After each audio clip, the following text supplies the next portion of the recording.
All right, so there was a GM structure in place. Sandy and Steve Cohen decided it would be best if they all were no longer with the organization. What do you think Sandy is now looking to do with the GM role? Well, what I know that he's looking to do, Doug, is hire two baseball operations executives.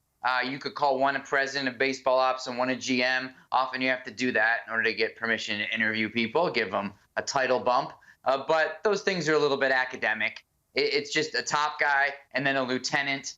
Certainly, we've mentioned names on the show of who it could be. I'll add a new name, Michael Hill, the former president of baseball operations for the Marlins. I've heard him mentioned. I know people who know Sandy Alderson well who would be surprised if John Ricco wasn't ultimately in this conversation. The two were very close, and Sandy wanted Ricco to be his successor previously toward the end of Sandy's first tenure. But again, I want to stress those names are preliminary. Alderson, Cohen have not interviewed anyone yet for these jobs.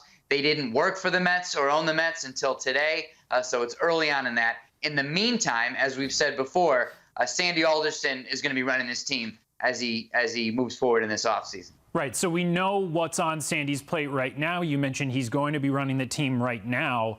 Once he does hire a GM or some GMs, Andy, what will his day-to-day be like now that he's a little bit higher up than he's used to being?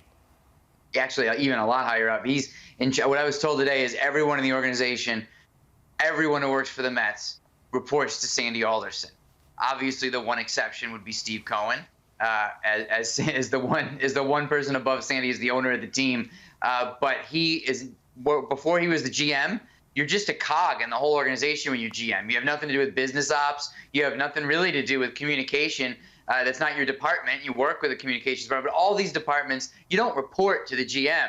Right now, the whole org chart, the whole flow chart, and this is new information today, flows right to Sandy Alderson. So literally everything that happens at Citi Field in Port St. Lucie, Sandy will be in charge of.